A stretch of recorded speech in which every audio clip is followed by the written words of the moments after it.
go. Just going to a couple more minutes to let everyone in.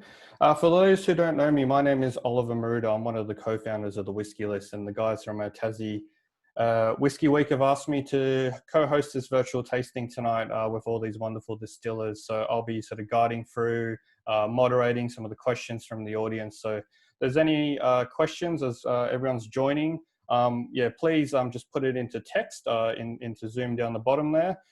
Whenever there's a spare moment, I'll ask your question on behalf of everyone. If it's aimed at a particular distiller, just put their name in there as well in your comment, and I can throw it towards them. Otherwise, I'll pick a distiller, hopefully, to ask the question. So welcome. There's a few more people just joining here. There's about 100 people in the room. So wonderful turnout. Good evening, everyone.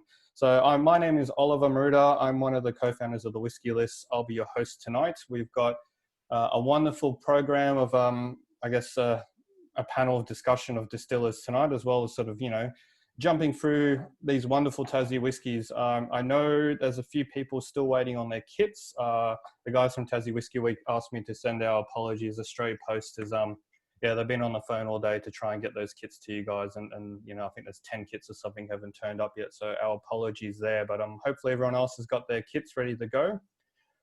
It is a sort of try out your own pace. We're not expecting everyone to go through all 12 samples tonight. So please don't, shut them down. Drink them at your own pace, try them at your own pace. That's kind of, it's more, I guess, think about this session as a chance to get some face time with the distillers, the makers who make this wonderful product down here in Tassie. So we've got a couple sort of demonstrations as well. In the first, we kind of break it into two 50-minute sessions. So in the first 50-minute session, we've got 6 distillers. You've got Bill Lark from Lark. You've got Jane Overeem and Mark Salford from Overeem.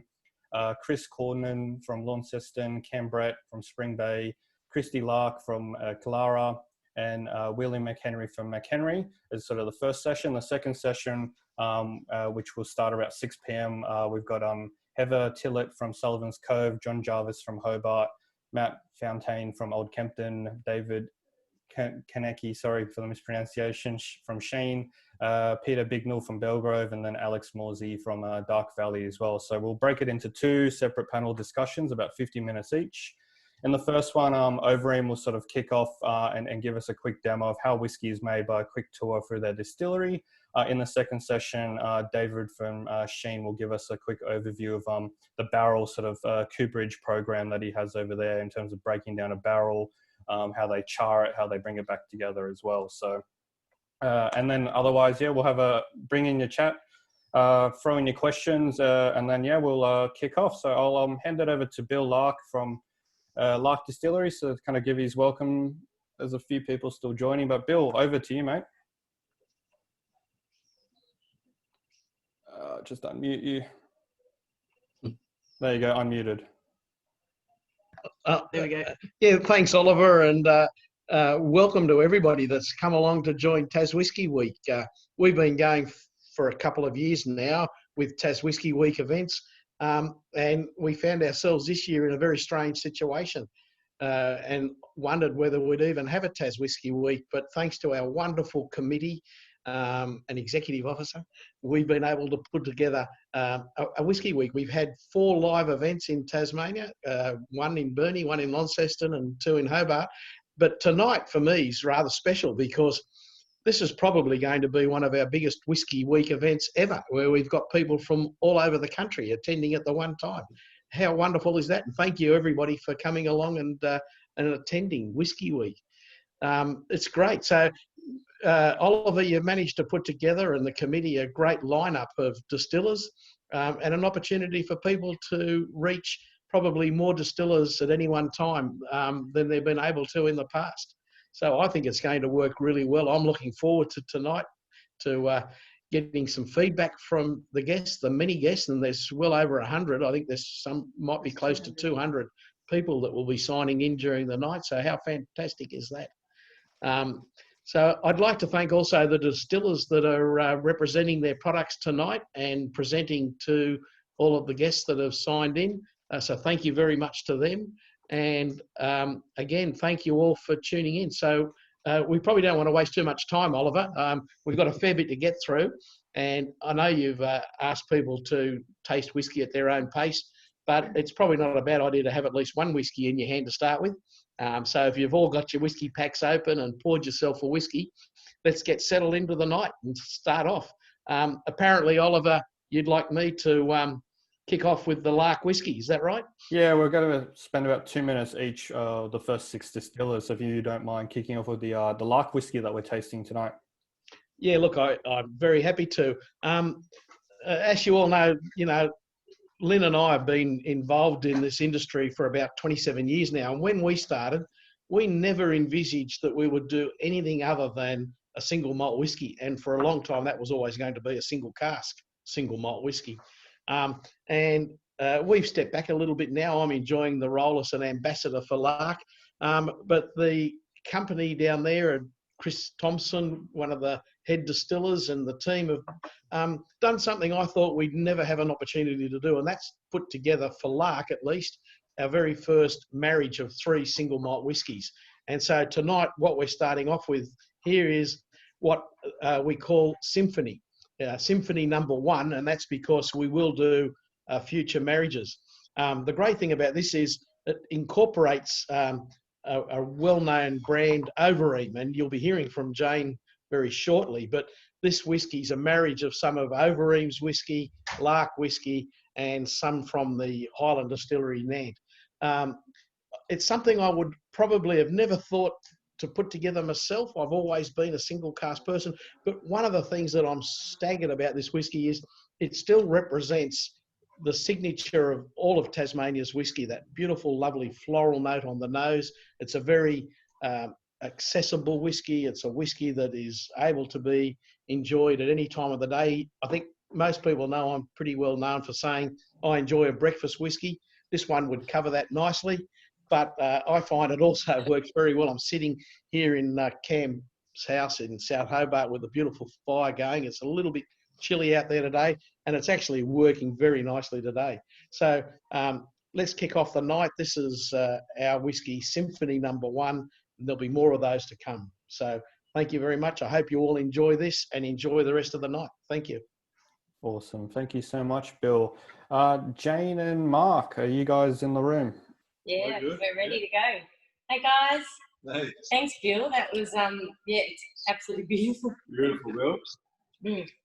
Yeah, so, thanks for all joining into tonight's session. We're super excited to not only be presenting Overeem Whiskey to you guys tonight, but also taking you on a virtual tour of our distillery. So Overeem Distillery, my father, Casey Overeem, founded Overeem back in 2007, and my husband, Mark, and I have now taken over the family business, and we'll be bringing Overeem into the future. We've got our awesome distiller, Nikki, here tonight. She's going to be doing the videoing. Hi, guys. I'm probably a new face for all of you, but I'm really excited to be here for my first ever Tasmanian Whisky Week, and it's just wonderful. Awesome. All right, well, let's kick it off. Yeah, let's do it. So I'm going to talk to you guys a little bit about how whiskey is made, and more specifically how Overeem whiskey is made. So really it consists of 3 core ingredients, which is rich Tasmanian barley, beautiful Tasmanian water, and yeast. So these 3 elements are combined together in the brew process, which takes place directly next door, in the warehouse next door. And that creates a product that we refer to as wash, which is what I've got here. So this particular sample sits at around 7.5%, and it's effectively beer without the hops. This is the original wash recipe that Casey Overeem created back in 2007, and this product here is ready for distillation. So what happens next is that gets pumped direct from the fermentation tanks or the washbacks from next door, straight through the wall, straight into our wash still ready for distillation. So we'll just take a wander over here, and we'll talk a little bit about distillation. So all Overeem single malt whiskey is double distilled, and what we have here is a 1,800 litre Tasmanian made all copper pot still. And how this process works really is that wash product is brought to the boil and all these beautiful alcohol vapors and flavours and esters run up the swan neck, down the line arm, and into the condenser, into the temperature control condenser, where that vapour is brought back to liquid state and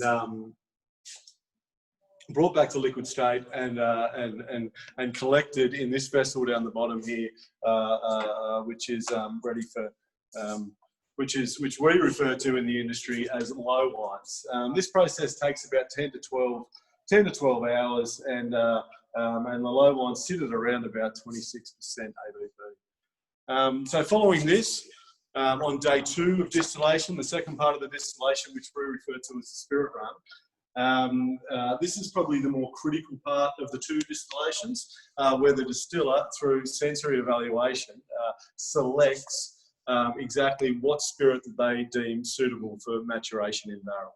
And this here is that spirit. It's an oily, fragrant spirit that is a spirit that we're really proud of, and that we put into barrel for maturation. So this is at 63.4%, and we're just going to take a wander over here to one of our bond stores here on site, where Janie's going to talk a little bit about maturation. All right, so yep, here you can see this is one of our bond stores. We've actually got 3 bond stores on site, housing over a few thousand barrels. Here at Overeem, we mature majority of our whiskey in 100 litre French oak ex-fortified wine casks. So they're the ones that you can see behind me here. And we also use 200 litre bourbon casks. So that's the one we've got down here. And these are original barrels from the US. So after the new make spirit has been popped into barrel, we wait for a minimum of 5 years in this size cask until we decide to take a sample and give it a taste before we decide whether it's ready for bottling. Cool, yeah. So our maturation philosophy here is, I suppose, is very much about patience and about letting the spirit rest. So the environment that we provide for our cask to mature in doesn't have a lot of temperature fluctuation. So the engagement the spirit has with the wood is quite slow, which I suppose the negative to that is we have to wait longer. But we feel as though that is reflected in the final product, which is an elegant and delicate spirit. Very refined. That's refined and a beautiful, delicious whiskey. So let's crack it open and let's have a taste. Yep. If you haven't sampled yours already, the one you'll be having tonight is Cask OD Overeem Distillery 260. So you will notice that every bottle of Overeem that you buy, there is a cask number and bottle number to identify exactly what cask that bottle has come from, because we're exclusively single cask at Overeem. So cask 260, port cask matured, 43%. We really hope you guys enjoy it tonight and enjoy the amazing, fantastic whiskies you've got in front of you. Thanks, guys. Enjoy. Thank you. Cheers. Thank you, Jane and Mark and Nikki as well for that wonderful video recording there. Handing over to Chris from Launceston. Chris, are you in the room? Where's Chris? I need to unmute you. There you go, mate. Can you hear me? Yep, sure. Go for it, mate. Okay. All right.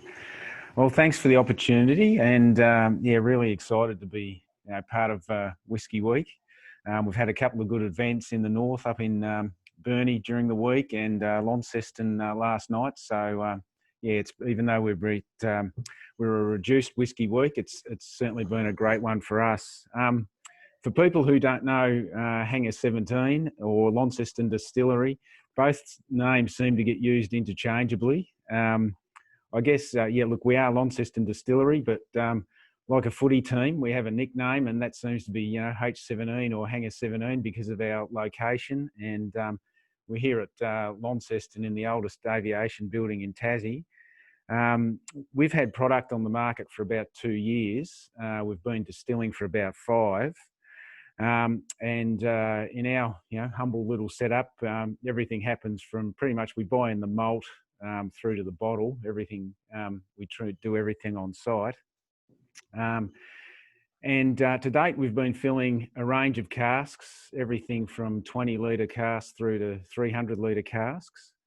You know, ex-bourbon barrels are probably 50% of the casks we have in the bond store at present. But also Tawny and Apira casks at 46% have been two of our very popular products. And a few other kind of, you know, muscat casks and different varieties, rum here and there. But bourbon barrels certainly make up a lot of the product we have in the bond store. And at this stage of our development, we're basically emptying 20-litre casks. So the product in the kit tonight, about 24 little casks have gone into this batch. And what I try to do is find a number of barrels that are mature around the same time. I'll then vat them and let them marry together for about 3 months. And then we bottle it. And like I say, 46% is the standard alcohol that we bottle at. We do have some cask strength products. But yeah, the one I've selected tonight, I'd hope when you taste it, you'll find that it's, you know, a bit of a nice balance between, you know, the vanillas and the spice, that they complement each other pretty well. And it also has that, you know, nice hint of the bourbon, the previous fill in the barrel. But yeah, I think, yeah, this was, yeah, a nice, light, clean introduction to the Launceston Distillery range. And yeah, hope everyone enjoys it. Awesome. Thank you so much, Chris. And I love the fact that more Tassie distilleries are releasing more ex-bourbon casks. That spirit forward really starts to shine. So thanks for that. I'm going to hand over to Cam from Spring Bay now. There we go. How's that, Oliver? Am I coming in loud and clear? Yeah, loud and clear, mate. Welcome, mate. Yeah, look, I'm just still enjoying that Launceston bourbon cask. Well done, Chris. That's very nice. Thank you. Very enjoyable. Now, the whiskey that we're presenting tonight, we had a little bit of a discussion about it last night at one of the first Hobart Tas Whiskey Week events. And the talk around the table is that we're going to code this whiskey FU squared. This whiskey that we're it's in the pack tonight is actually two of our biggest stuff-ups ever, I reckon. But it seems to have come together. The first one was, this barrel was actually sourced from a local vineyard on the east coast of Tasmania called Springvale. I asked them for a Pinot cask, and it got shipped down to our cooperage, and I gave them strict instructions to turn a 225 into a 100-litre barrel, give it a char, and send it back to us for filling. 2 weeks after we filled it full of our new make, we were told that it was actually a Chardonnay cask. And as chance should have it, I ran into Pat Maguire from Sullivan's Cove about a week after filling it, and I said, Pat, I've made a really bad mistake. This was back in 2016. We're only about a year old at the stage. And I said, I've accidentally filled a Chardonnay cask. And he said, Cam, that's probably the best mistake you ever made. I just sold 250 bottles at $750 a bottle. So see how it goes, mate. It could do you all right. So that was stuff up number one. Stuff up number two, bringing half the whiskey back from the coast to Hobart, just to our Cambridge facility for bottling. The cask actually slipped out of its strap in the back of the old Landy, hit our tow bar that was actually sitting, our tow ball was actually in the boot of the car, smashed the top off the vat, and Susie was clambering over the back of the Land Rover trying to retrieve what was about 20 litres of our precious rare Chardonnay cask. It's the only cask we've actually got in the distillery of Chardonnay. There won't be another one for another 3 to 4 years. So we thought it might be something special for those that have tried Spring Bay before but not tried, of course, our Chardonnay cask. We've put it out there. It's 46%. It came out with a beautiful pink hue. And the one thing that I was really curious about, because I love actually drinking Chardonnay as a wine, will it bring in the butteriness of the Chardonnay? Will it bring in the fruit? And for me, it's actually was actually a delight. It's a very delicate whiskey. It's quite different to a lot of the styles of whiskey that we've produced before. On the nose, I sort of get sort of toasted marshmallows, caramel. But, you know, for me, the butteriness comes through. It's very delicate. It's got a nice long finish, which is great for French oak. So anyway, our Chardonnay cask, 46%. Enjoy. Thanks for having me, Oliver. Awesome. Thank you so much, Cam. And I love to hear the story behind it. Sometimes happy experiments or mistakes, come to life. So keen to try that one shortly. Well, Handing don't over forget it's FU squared, Oliver. Times FU two. squared. Oh, mate, it's it's very very current of the times, I think. Christy, are you there? So we're just playing musical chairs because we're all in the same venue. Arena. Hello, everyone. Welcome to tonight. It's great to see so many people on board with our virtual tasting for Tas Whisky Week, which has been very exciting. This whiskey that you've got tonight is from Kalara Distillery. So I opened Kalara Distillery just on 4 years ago now. Lark was taken over by a group of investors, the same ones that took over Overeem.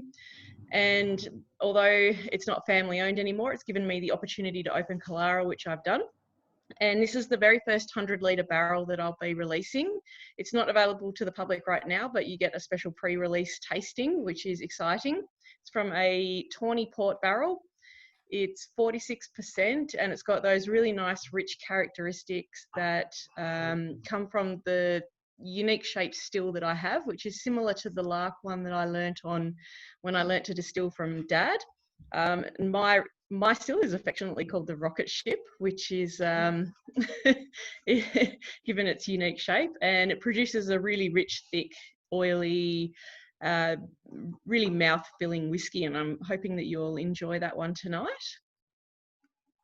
So I've got some here to try with you.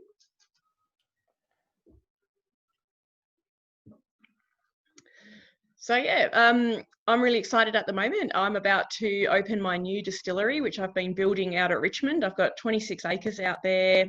I'll be growing barley. I'll be growing all the botanicals for my gin. I'll have a small cellar door there and my new production site. So I can't wait to open that later this year and have you all out there. It'll be really exciting. So That's enjoy awesome. the rest of your night. Awesome. Thank you, Christy. When do you have a date for this open? In anything in mind? That is the $1 million question, Oliver. With all the COVID stuff, we've had some things that have been held up from shipping to be, yeah, we've just had a few delays. It's just driving me crazy. But if anyone's ever built anything, they will understand my pain. So at this stage, we should be at lockup by the end of this month and open to the public by the beginning of October.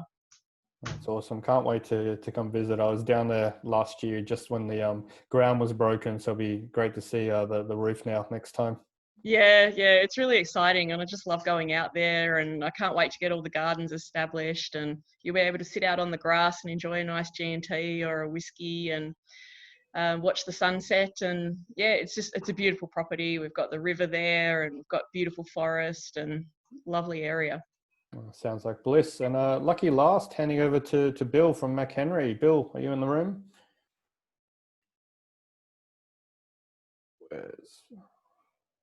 Need to hit on mute, mate, wherever you are. There we go, found you.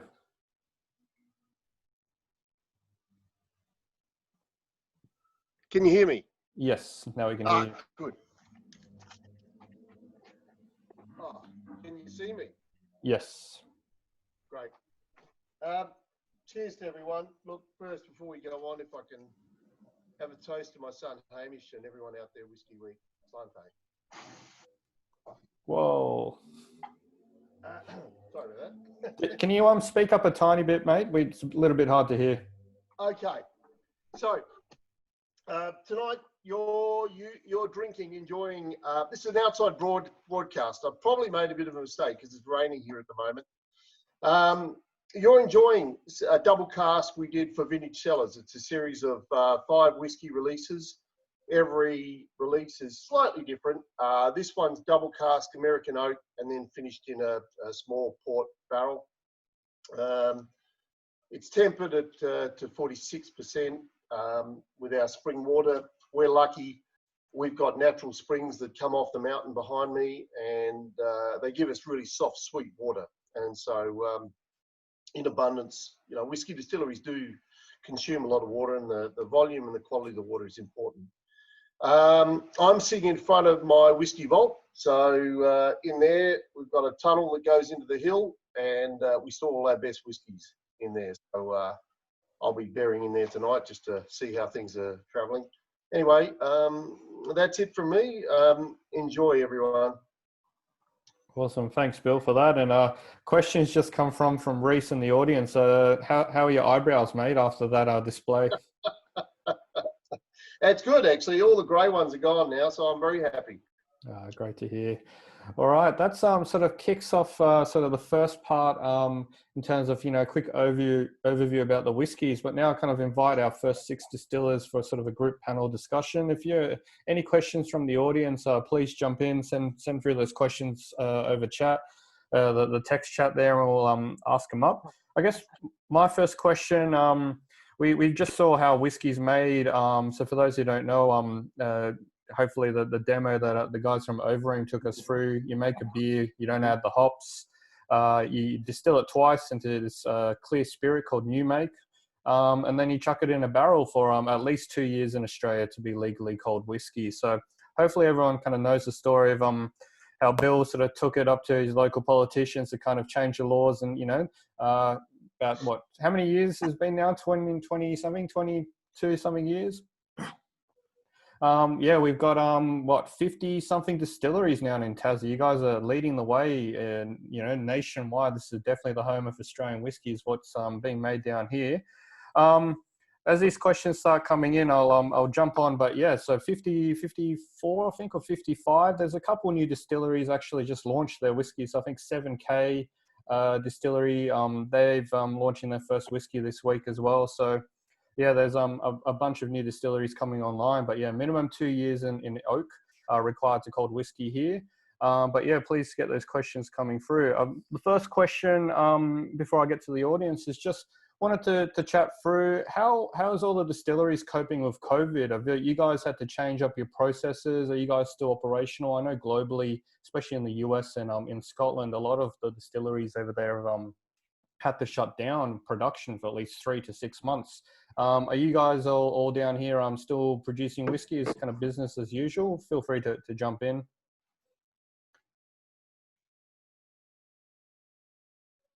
For us, Oliver, JobKeeper, thumbs up. It's been able to keep a workforce here of 10, 12 people.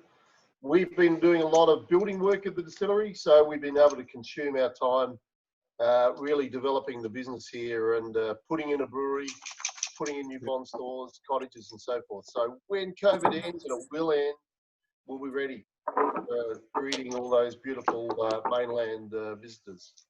That's awesome to hear. And anyone else had to change up their processes to kind of manage COVID, apart from obviously the regular social distancing and cleanliness? No, we've been pretty fortunate here at Overeem. We've got a pretty small team. There's only really the 3 of us, plus Casey from time to time when he decides to come in and try a whiskey or two. And so we've been pretty fortunate. So it's I suppose it's been business as usual to an extent for us. Yeah, awesome. I'm going to hand over to Chris from Launceston. Question from Peter from the audience. Can you reuse barrels once they've been emptied from whiskey? Can we reuse the barrels here? You certainly can. This is new territory for us actually, and probably quite topical. We're just at a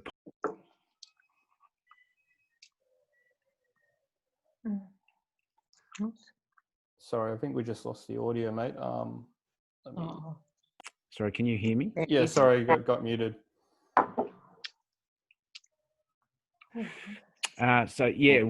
We're at a point where we've just been emptying some of our first fills and have the better casks we've decided to refill. And certainly the information that we're getting from other people in the industry is that, the refills, you can actually get quite a good quality product out of it. So, look, from my point of view, I can't compete on volume. I'm trying to compete on quality. So, a second fill might be as much as I do, but certainly a lot of distilleries around the world refill their casks. Yeah, nice. Cheers, mate. Mark and Jane, do you guys do any refill barrels? No, not as yet. So all our barrels at the moment are all first fill, but we are with Chris to an extent. It might be something we look at moving forward into the future. There's definite opportunity there, and like Chris suggests, a lot of people around the world are doing it, so and getting great results. So it's definitely something we're open to. Yeah, nice. Luke from the audience asks, any highly peated whiskies on the horizon across any of these distilleries, guys? So anyone's got a highly peated whiskey sort of sitting in the bond store? Feel free to jump in. Oliver, with our new brewery, we've just taken a delivery of a ton of heavily peated barley, sadly from Scotland, but hopefully one day we'll be able to get good peated barley in Tassie. And so we'll be starting to do a peated whiskey. But I know there's other around on the market now, so I'll leave it open, the mic open to others. We had actually two peated whiskies at the Launceston event last night. One from Furno Distillery, and the Adams boys brought along a peated whiskey as well. The Adams one was highly peated. We've got a peated release on the market as well, but I deliberately kind of reined that back and made it more a medium sort of peated one. But yeah, certainly from what I'm hearing, there are people playing with peat. And of course, yeah, there's Tassie peat being used for a number of years by the guys down south. So yeah, certainly it does happen. Yeah, nice. I actually was lucky to try the Adams peated release last week. It's quite strong on the peat. I think Hobart Distillery has a bourbon cask that was then matured for a year, finished in a rum cask, and then 7 or 9 days in a ex-Lefroy cask. And he said that was enough to get the peat coming through. So, you know, I can see some thumbs up from Corey's iPad down there. They've tried it as well. So, yeah, great. Definitely to see some peated whiskies coming through the Tassie scene. On to the next question. Dominic asks, how has the barrel management scheme for distilleries in Tassie changed over the past few years? Christy or Bill, you guys want to jump into this one? Yeah, sure. Look, 27 years ago, it was easy. We could get whatever barrel we wanted. As the number of distilleries have grown, for a little while there, I was getting a bit worried about barrel access to good barrels. And, I think everybody knows, and any distiller in the world will tell you that 65% of the character of any whiskey comes from the barrel it's in. So it's important that we do get these good barrels. But some, I think we've been lucky down here in Tasmania. We have 3, I think, great cooperages with access to barrels from some of the top fortified winemakers in Australia and even over in Spain and Portugal. So my fears about not being able to get access to good barrels has relaxed a little bit, because I think there are programs now in place where barrels are being filled with fortified wines from Portugal and Spain and being held for 2 years. And I think there'll be any number of those available to us. I think we've all started playing around with, and out of necessity, but I think we found it's proven to be a wonderful thing, treating old Tasmanian red wine barrels as if they were a fortified, shaving them and recharring them. And they're producing some stunning whiskey. So I think, yes, the industry has changed. It's adapted quite well and continuing to produce some stunning whiskies. And always encourage people to drink more fortifieds in the evenings, as well as your Tasmanian whiskey. Go for a glass of fortified as well.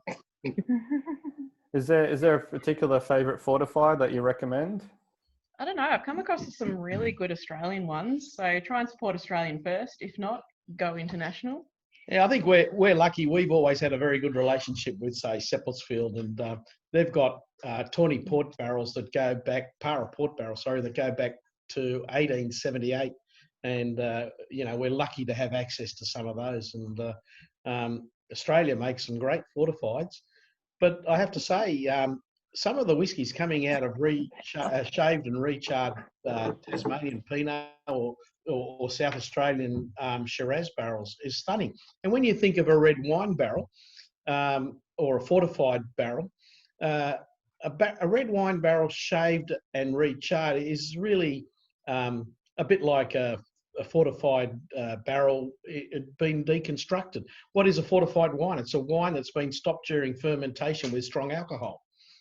When using a red wine barrel, what we're doing is putting a strong alcohol into a barrel that's been shaved and charred, and it's sort of like turning a fortified on its head, but producing some stunning results. Yeah, great to hear. Is Cam in the room with you? I know he's got a particular meticulous barrel program down there as well near the airport. Wonderful hangar setup. Oh, sorry. Yes, what was the question? Sorry, Oliver. Oh, the question from Dominic was, how has the barrel management scheme for distilleries in Tassie changed over the past few years? G'day, Dominic. Thanks for the question. Good to hear from you, mate. Well, it's a very good question. When we started out, I mean, we're only 5 years old, so we're pretty new. And as Chris Gondon said, we're just starting to get used to and experiencing what it's like to refill casks. And we've got a couple of nice refills coming through that seem to be working. So that sort of feeds a little bit into your barrel program. However, because we've gone from we're only a small distillery, 100 litres a week we were producing for the first 3 or 4 years. We've now upped that to about 400 litres a week. We've got very small volumes of refills coming through, so we're dealing with that. We haven't actually found, to be honest, we've been very lucky, I suppose, also because we're small. We've also got a very good relationship with our cooperage. I mean, one of the good things is, as a distiller, you need to be getting on nicely with your cooperage, and we've got a great relationship. We actually get quite a lot of nice little hand-picked barrels from them. Because we're small, we can do that. And Bill Lark touched on a really interesting point about timing, about size of distilleries. We're still single cask, and we'd like to keep that throughout the history of Spring Bay. We may get to the stage of vatting malts down the track, but at the moment we're sort of enjoying being a single cask. And at the moment, because we're small, it probably isn't a major threat for us, because we can start hand-picking some nice wine barrels like our Chardonnay cask tonight. And we end up, I forgot to say, we did actually end up getting our Pinot cask out of Springvale eventually, and that'll be coming out at some stage. So for us, I suppose, because we're fairly small, we're still, we'll be able to sort of manage getting through this. I probably feel it more for the bigger guys. If some of the bigger distilleries around the country that are relying heavily on fortifieds. I know Overeem, I mean, they do a lot of fortifieds, and they're still quite a nice size operation, which are producing boutique whiskey, which is great. So they'll probably be fine. But it is always one of those things that if anything's going to keep you up at night as a distiller, it'll be the supply of barrels. So it's a really good point. And I might hand over to Jane and Mark. You guys mentioned you got 3 different bond stores, so it sounds like you're stocking up a lot of barrels for the future there. Yeah, we are. We're busy at the moment. Production's sort of like 6 days a week, and in regards to sort of sourcing good wood, I sort of relate to both what Bill and Cam say about it does rely heavily on building really strong relationships with your cooperages and then maintaining them, and we haven't run into a problem yet of having any fortified wood shortages, but it is definitely something that I'm sure will be on the horizon. But we are moving to a lot of ex-bourbon maturation as well, so that's something that we feel as though is a strategy of ours moving forward into the future. But yeah, as far as volume goes, it's we're full steam ahead at the moment. Yeah. Awesome to hear. I might jump on to the next question. So a bit of commentary, but then a question for the distillers. Feel free to jump in. So Whisky in Isolation asks, a bit obsessed with collaborations at the moment, distilleries and breweries, etc. But have any of the first 6 distillers considered a distillery collaboration between yourselves? And who would you think might be ideal distillery collab partner? Anyone want to jump in there? It sounds like Christy and Cam, you guys are already chatting something up there. Do you know what the problem is here? we're getting funny comments sent to us from a Launceston distillery. I won't mention which one that might be. So we're quite distracted here, and you know what? There's probably not a lot happening in Launceston tonight. So they're finding it quite entertaining, trying to send us ovations, funny comments via text. So Chris, I'll get back to you soon. Oh, sorry, I didn't say Chris. It's probably someone else from Launceston. But anyway, sorry about the distraction. Sorry, what was the question? Collaboration. I mean, do you know what's interesting? I mean, the Tassie whiskey industry has been collaborating for many, many years. And I think one of the things that's really exciting, I think later tonight, we actually get to taste the Tasmanian Whisky blend from the 2019 Tasmanian Whisky Week, which is a very clear indication and a great snapshot of where those distilleries were back in 2019. It's actually a cracking whiskey at about 52%. Look, I don't think it's going to be out of the question. I think there's been a couple of questions tonight about sort of the future of the Tasmanian industry regarding peat, collaborations and those sort of things. What's really good about the Tasmanian industry, there's still a lot of small distilleries, and as small distilleries, we do get together and we've got a great relationship. So I reckon I wouldn't be surprised if there's going to be more of this collaboration in the future. Because we're small, we can do that. We don't have, huge egos and brands to protect. So I wouldn't be surprised if there'll be some interesting little things coming out of Tasmania in the near future. Yeah, awesome. Thanks for jump in, mate. Oliver. Yeah. So, Cam's mentioned the Tasmanian Whisky collaboration, homegrown collaboration. Well, I think ultimately I can see us collaborating with distilleries overseas. As an organisation, the whisky organisation, we have talked about collaborating with, say, Irish distillers. So I can see that, potentially in the future, not only Whisky Week will be a celebration of Tasmanian whisky, but whiskies from all over the world. So I can see this as a future option for us. Yeah, great to hear, mate. Chris from Launceston, are you guys got any collabs planned there? Just muted, mate. You're right to go. Phil McHenry. Yeah. I'd just like to say I just want to do a collab with you purely because all I can see is a fire and an umbrella, and that looks amazing. It's an outside broadcast. I love that. Very cool. Very cool. There we go. Is that better?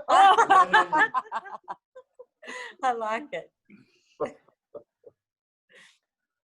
Chris, as far as collaboration goes, I guess Whisky Week in itself is a massive collaboration for everyone to get together and make it work on a day in, day out basis. I mean, even little things like brewing wash for another distillery. I mean, we've done that for distilleries in the past and continue to do it. So there's collaboration already happens to some extent. So and no doubt as we grow, we may see more of that. Good to hear. Might jump on to the next question.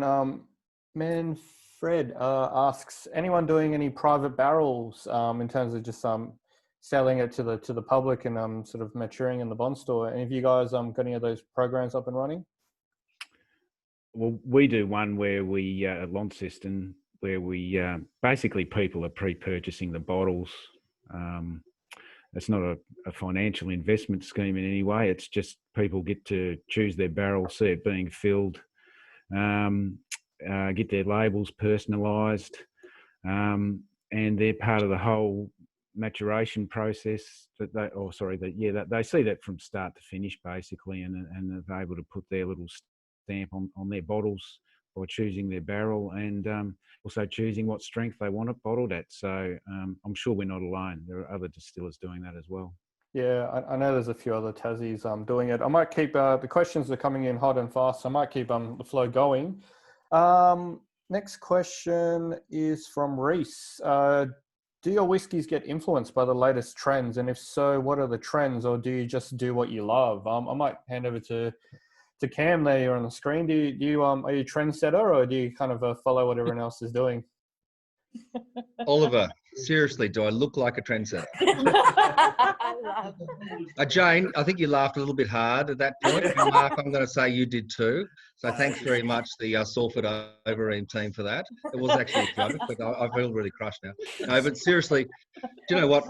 One of the things that was really exciting about Susie and I entering the single malt whiskey distilling industry 5 years ago, and it's 5 years and 2 months, 5 years and 2 weeks today, is the time we've been in the industry. It is actually a real privilege to make single malt. Single malt whiskey, I always sort of refer to as being the king of drinks. And I always like to think that it's pretty bulletproof from sort of world trends and that sort of thing. I mean, I'd hate for single malt whiskey to become trendy. It's one of those drinks that should be really revered, and it should be preserved in its entirety for its simplicity. I mean, it's water, barley, yeast, and really with the addition of wood and thyme, that's pretty much the only ingredients that single malt whiskey is or should be. And you can see a lot of legislation coming in around the world about that. And I know Tasmania, we've been going through some own development of our appellation laws about what actually makes a Tasmanian single malt whiskey to protect it, because we are very precious about it. For me, no, look, it's not a trend thing. And I think it's one of those things, if it was a trend thing, I think probably we wouldn't have run out of Lafroig 18, which is one of those damn shames. You know, they didn't realise 18 years ago how popular single malt whiskey was going to get. And I think because the time involved, it's very unlike gin. You can't just sort of put out a gin that's on trend. Single malt whiskey is about getting the best cask you can at that time, putting your best new make in it, and then the rest of the time we just sort of hope for the best and pray the gods smile upon our barrels. Yeah, nice. I love it. Everyone's kind of nodding. Morsey, I know you're chatting in the next session, but he's lots of nods there as well. Great to hear. Might jump into the next question. Casey asks, is chipping a barrel and then using those chips actually in the maturation whiskey process an option? Technically, yes, but it's quite frowned upon. You shouldn't really be putting wood chips in your whiskey. There's no laws against it in Australia, but I don't think any of the distillers practice that, and it's not just the way. You can feel free to do it at home, but I don't think anyone's adding wood chips. But I might jump onto the next question, going down the list. Question from Lara: is there any food that pairs exceptionally well with a particular whiskey compared to any other whiskies? Bill, over to you. Do you have a particular food that you think that works really well with your whiskies? Which Bill? I'll go Bill Lark first, and then Henry. That's great. So, Oliver, what are we talking about, Oliver? Favorite food that pairs with your whiskey from Lark. Yeah, look, I've had the pleasure of doing quite a lot of whiskey dinners, and I think a lot of Tasmanian whiskies work really well with a crispy skin Tasmanian salmon. It's a great way to start a meal. But equally, when you've had your crispy skin Atlantic salmon, some wonderful Highland beef with our cask strength whiskies down here works equally well. So look, I've been amazed. I've done whiskey dinners where we've had whiskey with every course, and at the end of the night, even dessert, at the end of the night, I've said to people, so how did you enjoy the night? And everybody's gone, yeah, look, it's been a great experience to think you can actually match whiskies with different meals. And I said, did anybody miss having wine tonight? And people look up surprised thinking, gosh, I never even thought about it. It is possible to have a wonderful dinner matching Tasmanian, Australian whiskies with terrific food that we do here. Yeah, nice to hear. McHenry. Yeah, look, I can't add anything more to what Bill has said, except maybe some chocolate. Chocolate always seems to go well, doesn't it? Yeah, a lot of nods in the room for chocolate. Jane and Mark, you got a favourite food that pairs? Yeah, look, I was just nodding with the chocolate call because I just think Overeem whiskey is beautifully paired with chocolate. So we recently released a Father's Day promotion with Overeem whiskey chocolates because it pairs so beautifully together. So, yeah, absolutely for chocolate. Yeah, nice. Chris from Launceston, any favourites for you? I think, I agree with the chocolate. maybe the whiskey and cheese as well. So Cheese, yeah, yeah. no particular favourites. Yeah. Yeah, nice. Anyone, Christy, you've got a favourite or? Chocolate definitely goes really well with whiskey. I also like a really nice fruit platter. I find that there's a lot of fruit that goes really well with whiskey too. Yeah, nice. I've got a comment through the couple from the audience. Kathleen from A Nip of Courage says whiskey and cheese. That's a big favourite of mine as well. So I definitely agree there. Nice. I actually like, Oliver, whiskey with a little bit more whiskey. That works pretty well. Yeah, it does. It does. We got time for a couple more questions, and then we're going to take a quick break as we switch to the sort of the second lot of distillers. Sorry, just reading through. Beck and Rob say I can report that corn chips, dip, and salami does not pair well. Oh, I'm sorry to hear, guys. Awesome. If there's bacon sitting in whiskey is a good idea from Casey in the audience. So smoked bacon, and Dennis says as well for peated whiskey. So yeah, bacon. Jump on it, guys.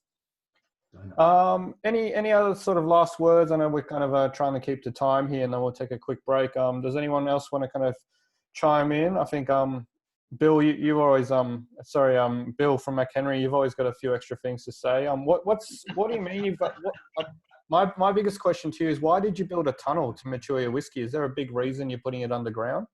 Yeah. Look, I have Scottish heritage. I don't like wasting money. I had a 35-ton excavator here at the distillery fixing up a new road. And I just happened to say to him, how long would it take you to build a tunnel? Because I've always liked the idea of, having this vault for our whiskey. And he said, an hour or two. So I said, you got the job. So literally he was right. He dug the tunnel in a couple of hours, but it took us 2 years to actually put the concrete in, the blocks and everything like that. So it was called a folly, really, to be honest. But I love it. Yeah, nice. Awesome, guys. Well, thank you so much. If there's no other questions, we're going to take a quick 5-minute break. Just before we kick off to the next 50-minute session. So if you have any other questions that you didn't get a chance to ask, keep putting it into the chat. Otherwise, go get your water refreshed, drink lots of water. If this is an RSA event, so if you are driving home, please don't drink and drive. I forgot to mention that at the beginning. But yeah, we'll take a quick 5-minute break, go to the toilet, grab some water. If there's any other questions while we're kind of waiting, I'll ask them through. But otherwise, we'll take a quick break and we'll be back at 6 o'clock, guys. Thank you. Thanks, Oliver. Cheers, everyone. Thanks, guys. Thanks. Thank you. Bye. Thank you. Bye.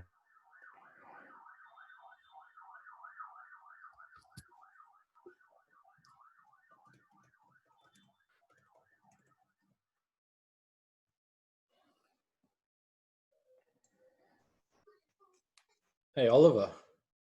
Hey, mate. How are you? How's the whiskey list going? Yeah, good. Sorry, I'm just getting a phone call. I'll be back. Hold on. Shut down.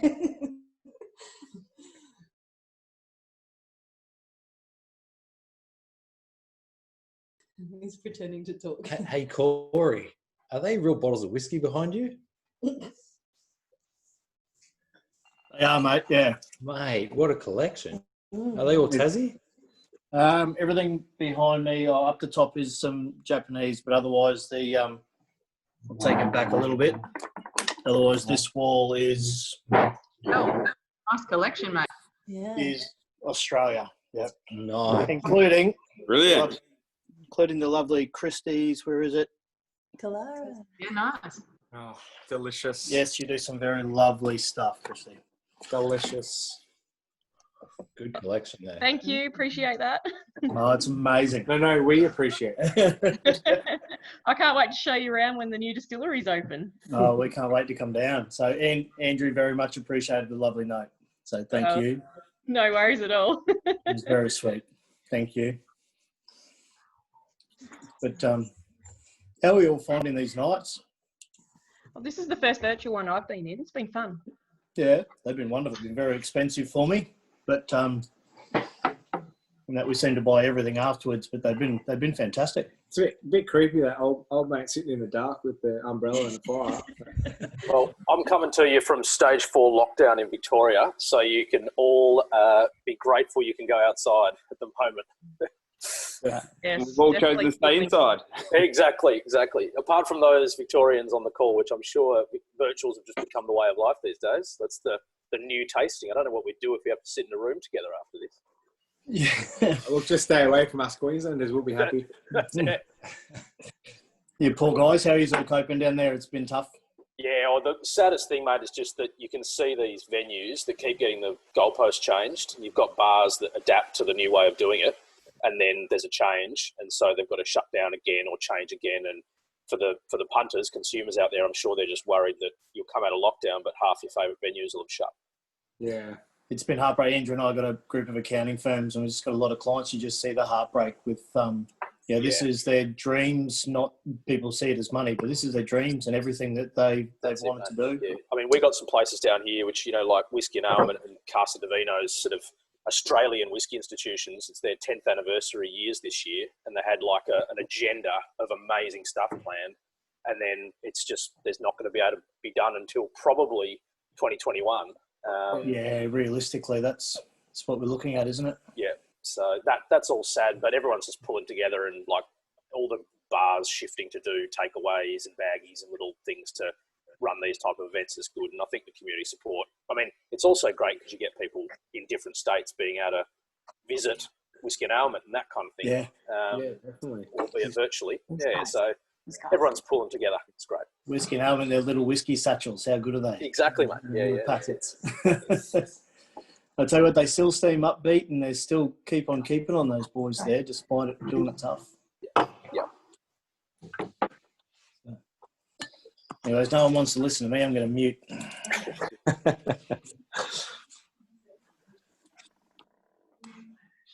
How's everyone going? Are we live yet? Am I in? Can everyone hear me? You're in, mate. We are live and we're recording, but we're in the little break. So unfortunately, we can hear you.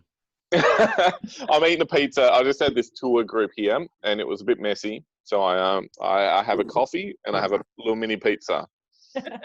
Sorry That's about that, help, John. surely. I think we sent them your way, didn't we?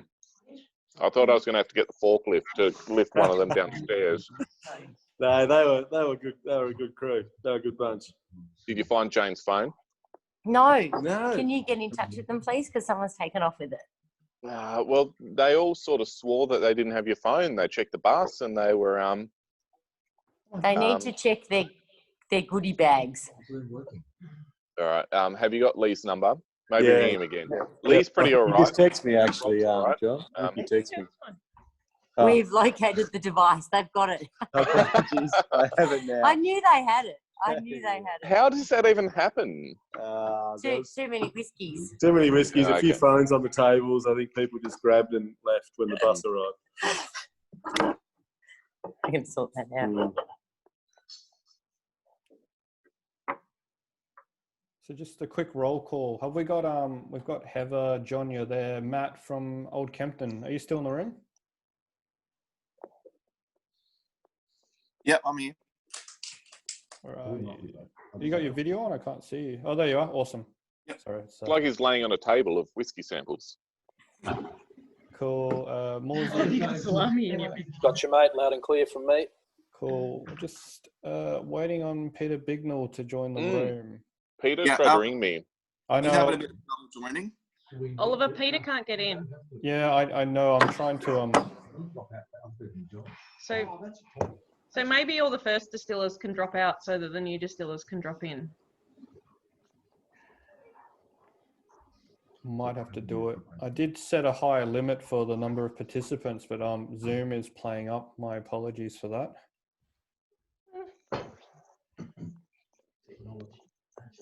If Which points are you getting stuck at, mate? Is he just the link doesn't work for him? No, the room I think has reached a cap for some reason. Even though I bumped the cap up before the meeting, I set it, but it's Zoom is just playing up. But I've got a few empty spots. If Peter can try and connect now, I'll definitely let him in. Yeah, I think it should work now. We're at 97 and 99 was the limit before, I guess. Hold on, just sending him a message.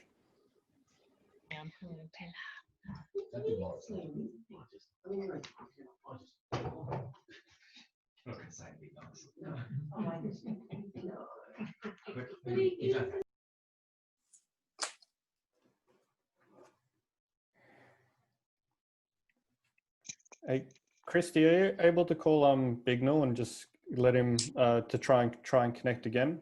Kate's just calling him now. Oh, awesome, thank you. Yep. So for all those out there, the lady sitting next to me, that was Kate. She is the behind the scenes association Tas Whiskey Week person. She's awesome and she deserves a round of applause from everyone. Even though Can we see her? We haven't seen her. Show her again.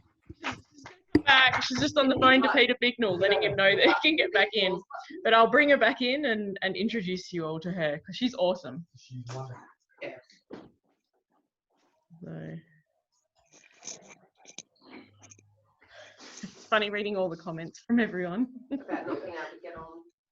No, about how blue cheese goes really well with Spring Bay. Is that a good thing? So this is Kate, everyone. This is Kate. She's awesome. Hello. Hi, Kate. How are you? Good, Finally, thank you. finally see your race. I'll be coming out to visit you anyway. I want to visit those Westies.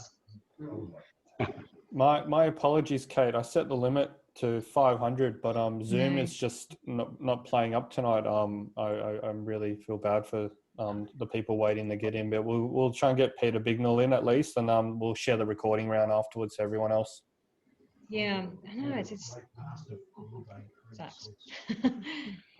That's all right. John from Hobart knows all about live tasting tech issues. I'm all. Oh yeah. I'm just running off my phone tonight, so that hopefully it just works. John's our resident tech person. Working. Yeah. I'm just trying to get a nice backdrop. The rafters are great. Yeah. Pop out of the photo, John. Dad's being rude.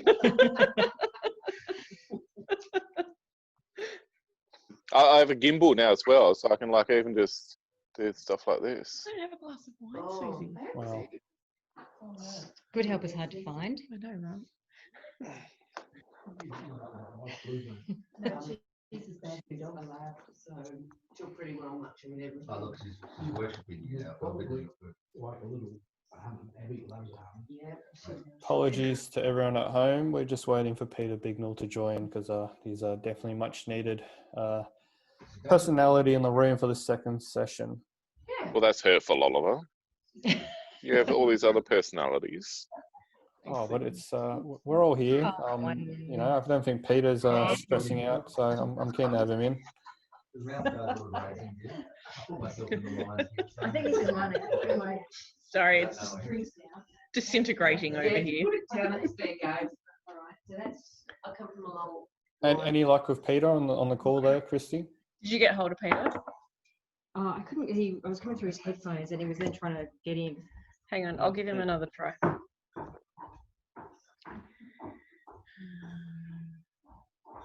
No.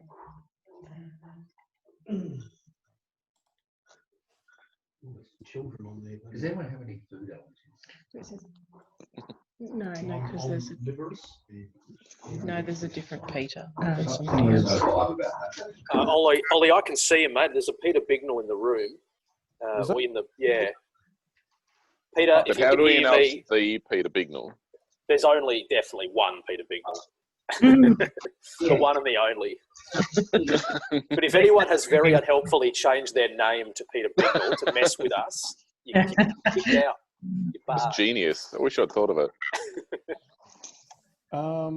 Yeah, I can see him in the room, but he's muted and not answering his phone now. We don't have to worry about making noise, do we?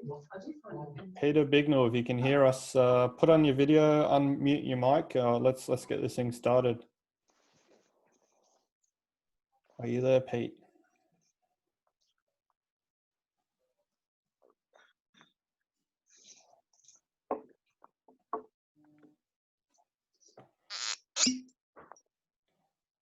Love that sound, John. I know that was you. All right. Finish your coffee. I'm ready now.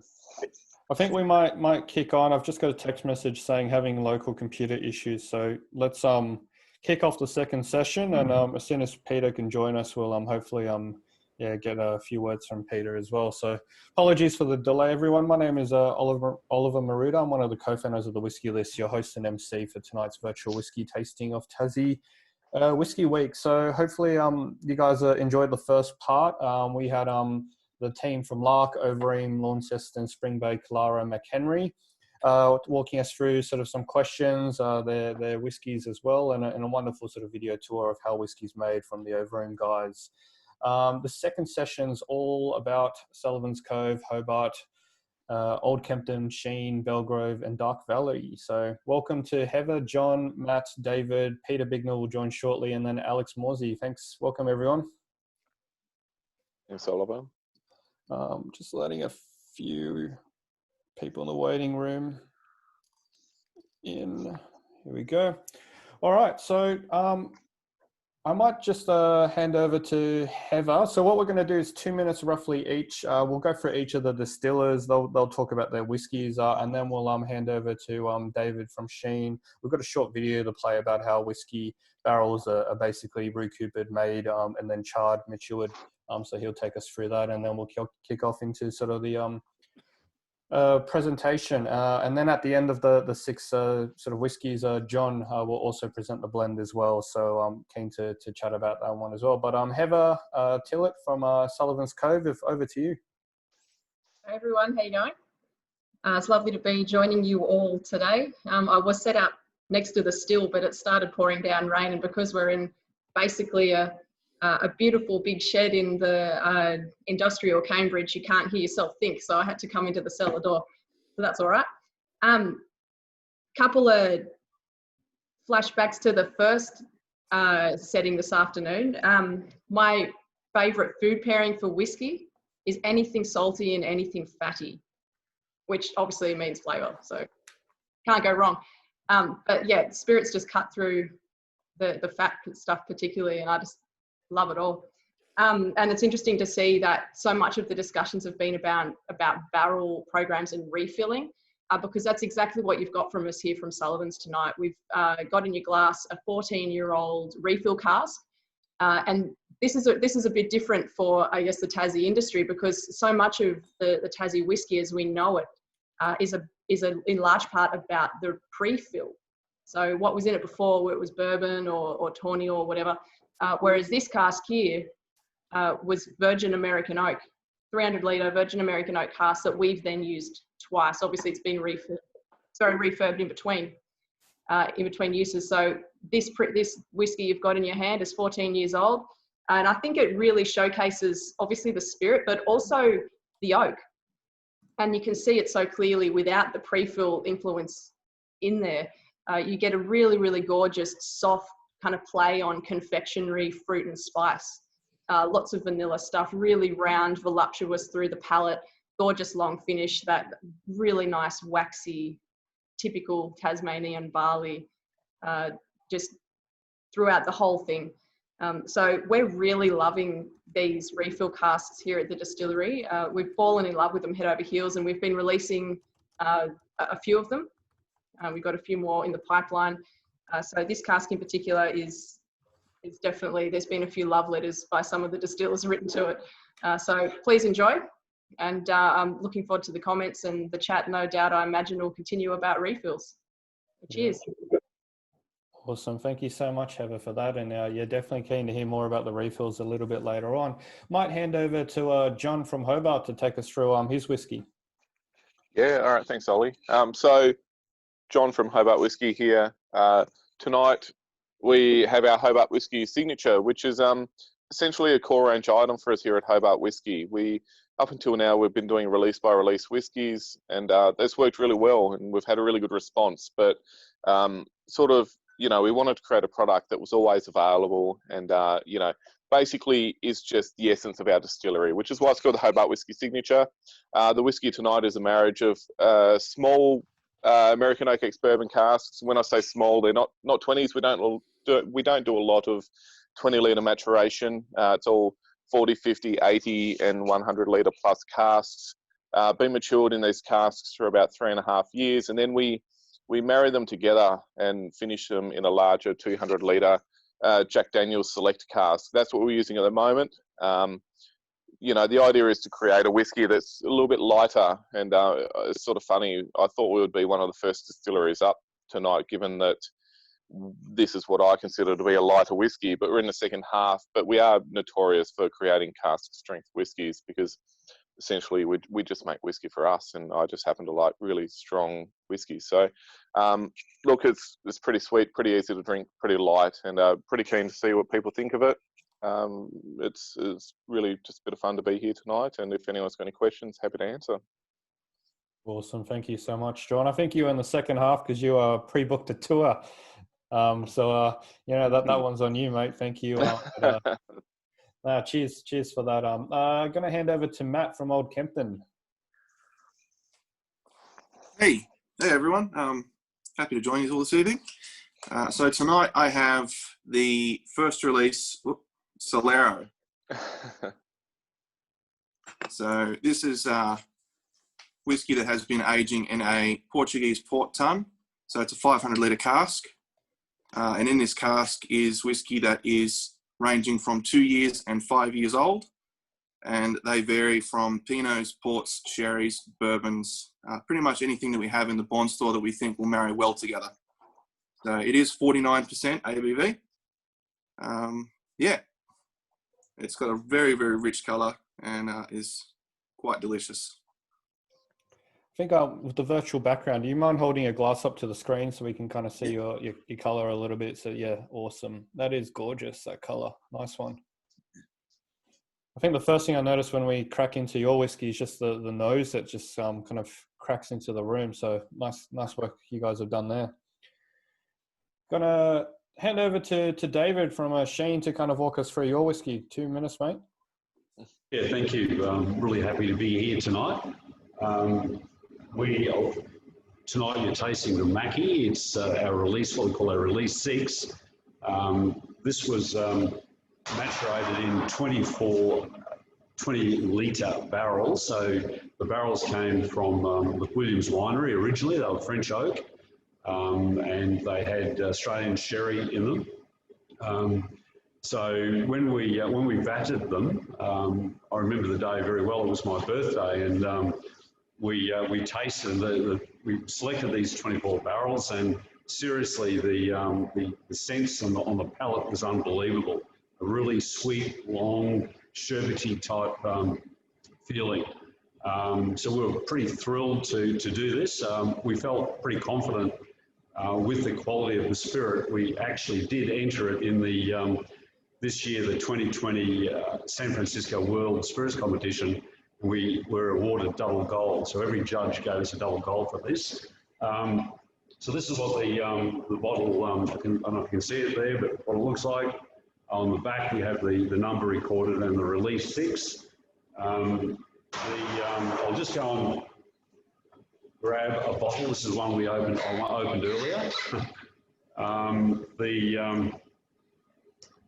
It has a lovely floral nose, very thick texture in the palate, lovely, smooth, creamy, and the finish is very long and sweet, and it's a combination of sherbet and white pepper. It's a beautiful long finish. So I hope everyone enjoys the whiskey tonight. Awesome. Thank you so much, David. Might just put you on mute for a second.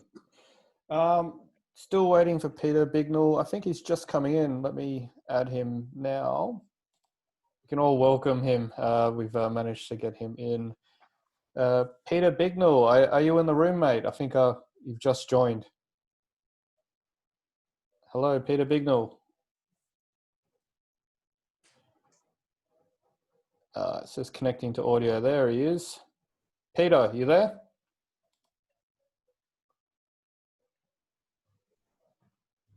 Hello, Peter. Can you hear us? We can see you, but we can't hear you, mate. What about now? Perfect. Yay, we made it.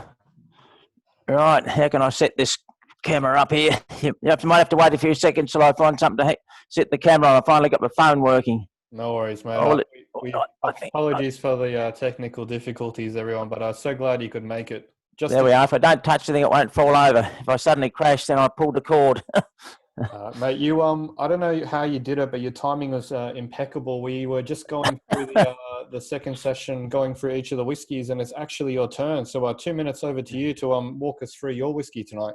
Right, what have I done with it? There it is. Yeah, so what have I got? An oat whiskey at 59% alcohol. So this is made with all with grains that I grow here on the farm, just right next to the distillery. So anybody out there that doesn't really know how Belgrove works, I grow all my grains right here near the distillery. So this oat whiskey, it's mainly oats in it, but it's also got wheat, rye, and barley in it.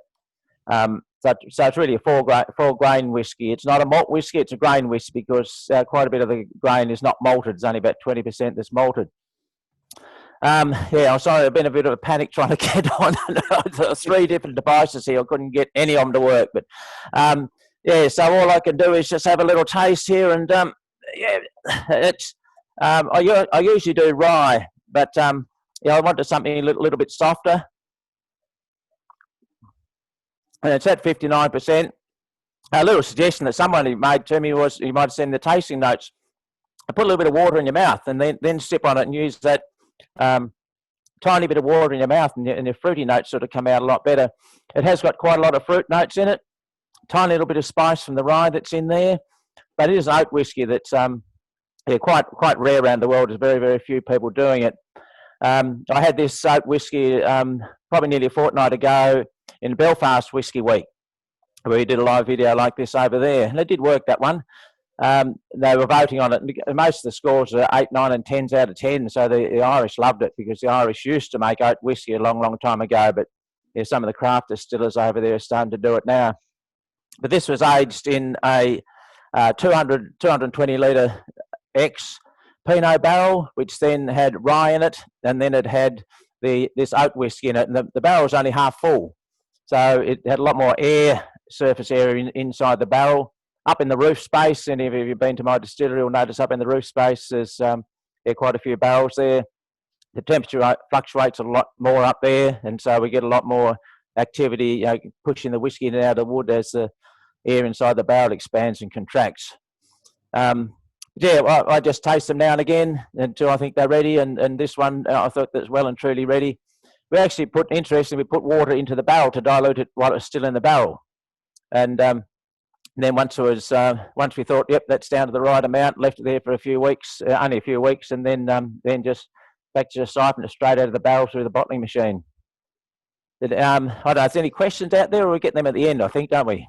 Yeah, we're going to go through each of the distillers, then chat about a quick video from Sheen just to fill you in, and then we'll break up into a panel discussion with some questions coming from the audience. So if the audience has got questions, send it through. We'll get to them very shortly. But thank you, Peter, for taking us through your whiskey.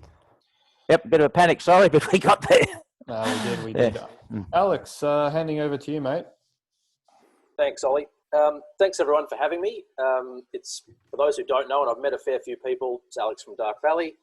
I might use a fair bit of this time to just talk about independent bottling because everyone so far has been a distiller or representing a distillery bottling. Independent bottling, for those who don't know, is it's been happening for a long time with Scottish whisky. It's effectively people who or companies who buy spirit from distilleries, so don't own their own equipment, and then bottle it under a different label. So Dark Valley is a label, is our brand that has bottled a lot of different distilleries through effectively collaborations with different Tassie distilleries. The benefit of that is that there's a lot of control in the independent bottling process, and a lot can be done that is quite different to or complements what distilleries want to do. If I could just touch on what Bill Lark sort of started by saying was when he started, everything was single cask. Everything was very bespoke because it was a small industry. And as distilleries like Lark grow, of course, they want their house style. And that's exactly what, we see with Symphony No. 1. For Dark Valley, we agreed that so much of the joy of the starting point of Tassie whiskey was this small cask approach to it, single cask strength, basically straight from the barrel. And that's where my whiskey journey started, and that's what we wanted to do. So we like to say that Dark Valley is as close as you can get to drinking from the cask without visiting a distillery. It's all unfiltered, all totally natural colour, and it's basically straight from the cask with a little bit of settling time, just to allow some settling of the sediment from the cask, but we don't even do any barrier filtration. So if you get a bottle of Dark Valley and there's some floaties in there, that's just, we won't charge you extra for that. I'd also just quickly like to mention the difference between, because the private barrel question was asked earlier in the last session, just a quick point on private barrels and those programs. There's a big difference between independent bottling and private bottlings. The main one being that when we do independent bottling, there's a highly collaborative process with the distilleries. So we work with the distillers and whoever's in charge of the warehouse at those distilleries, if they're different people, to make sure that the product gets as much of the terroir of that distillery as possible. And for Dark Valley, that means leaving that cask, in most cases, at the distillery to get whatever the maturation conditions are in their warehouses. It also means that when we do the first point collaboration with those distilleries, we can talk a lot about what type of flavour. We might bring in a custom cask. We might talk about changing the mash bill slightly to get a different flavour. The whiskey in your glass, which I should talk about here, is from Adams Distillery. It's an ex-Pinot barrel. We had it recoopered down to a 20-litre size and then matured at Adams Distillery until we, with our regular tasting, decided to bottle it. The key with small cask format is you just have to be really attentive to detail. They mature very, very fast compared to bigger casks, which means that they can tip that perfect balance very easily. So you have to be on them all the time to make sure they're at their best point when we bottle them. There's probably a lot more I could talk about on independent bottling, but I'm aware that I tend to just talk, and anyone who's been to a Dark Valley tasting, I can talk for the full hour. So I might stop Ollie and then allow anybody who's got Dark Valley questions or independent bottling questions to chat afterwards. Yeah, awesome, mate. And thank you for the breakdown of indie bottlers. That's always good to hear. The reason behind it and the consistency is probably one of the big keys you guys kind of bring. Each distillery has their own unique flavors, but IBs, you kind of take the best of what each distillery does and push it to its kind of boundaries. And we sometimes get new and bold flavors that come through. It's this just going for your whiskey. Exactly. And if I could just conclude on that point, I mean, we're effectively the enemy of consistency is one of our little taglines we use, because as a distillery grows in size, they want to be creating this house style. Like John basically nailed it. You start with 20-litre casks because you can get something out the door and show what you can do. And then over time, you refine your style and get your preference. And then that's what the distillery releases. Both the joy and the challenge for Dark Valley when presented to consumers is we try to create a lot of variation in bottlings. It's easy enough to do that with different distilleries that have different spirit characters. But also it's just so easy with 20 litres to get a wide variety. So if you think buying a Dark Valley will be the same as the last Dark Valley you might have tried, think again. We like it that way, but we hope that you'll like each one you try, or at absolute least, you'll think it's a real curio that you can talk about with your friends. That's awesome, and thank you for that. I might hand over to David now. I'm just going to share my screen because we've got a very short video to kind of play. Give me 1 second to go full screen here, and then we'll hand over to you, David, to hopefully, can everyone see my screen? There's a video of a giant building. Yep. David, are you there, David? Just hit unmute for you.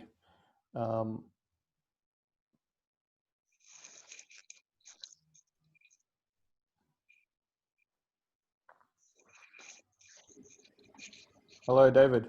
Yeah, can you hear me? Cool. I'm just going to hit play now, so I'm going to hand it over to you to chat about maturation and sort of barrels for what you guys are doing down there, and then we'll kick into a discussion about it.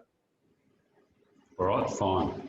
Well, the video here is just of the historic buildings, and the the transition to, you know, a very big distillery, and in recent times, the cooperage. So when we first formed the company in 2014, we made a very good decision. We didn't realise it at the time, but we realised the barrels were probably one of the most important things to do, and we got nearly 1,000 excellent barrels. Well, since then, we've been managing our barrels, and my business partner, John, this is his brainchild to develop the Tasmanian Tiger cooperage here at Sheen.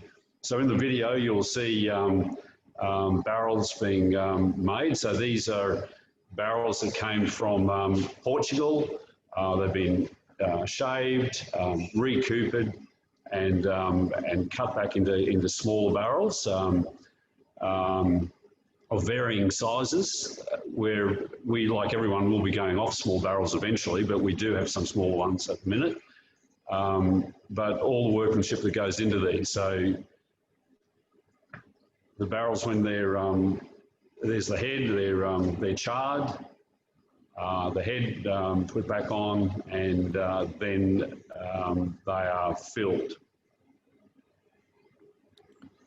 Yeah, awesome. Is there any other part of the video you kind of want me to go back, or is that's you're quite happy with that? That's probably it. I'll just have to mention that you know, the wood is so important in the maturation process. Obviously, you've got a number of factors. We have climatic conditions, your bond stores, but the barrel is one of the most important things. You've got good spirit and good barrels. You've got good whiskey. So.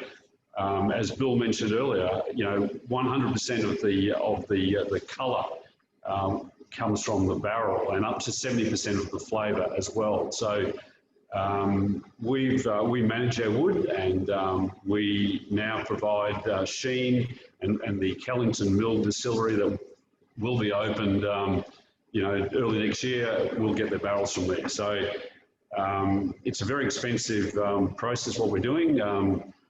Where actually any new wood that's coming out is being seasoned for a year in the bodegas in Spain and Portugal.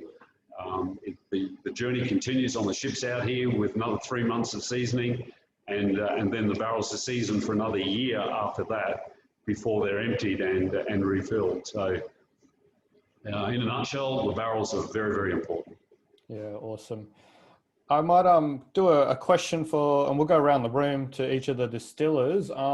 Thank you for that, David. I'm going to ask everyone to kind of tell us your favourite wood type that you enjoy using. So I might hand over to John from Hobart first. Do you have a favourite wood type that you like working with? I definitely, look, I think a lot of people know we put down a lot of American oak ex-bourbon. One of my favourites. We basically make whiskey that we like here, and I'm a big bourbon fan, so we do a lot of maturation. 90% of our maturation, American oak ex-bourbon, all the way. Yeah, nice. Heather from Sullivan's, you got a favourite wood type? Really? Kind of depends what you're after.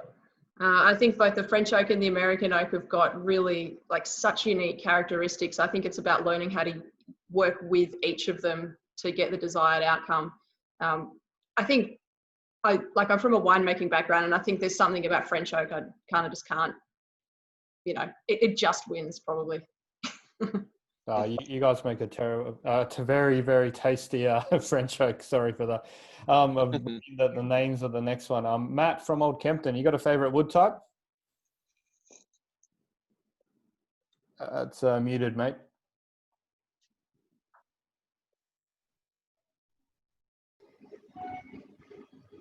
Can you hear me? Yes, go for it, mate. Yeah, I do particularly like French oak as well. But we do have a lot of Pinot casks, so they produce some really lovely whiskies at the moment, and I'm quite fond of them. But I do also love ex-sherry casks, so they're probably my favourites. Yeah, nice one. Peter Bignell from Belgrove, you got a favourite wood type? You're muted as well. Let me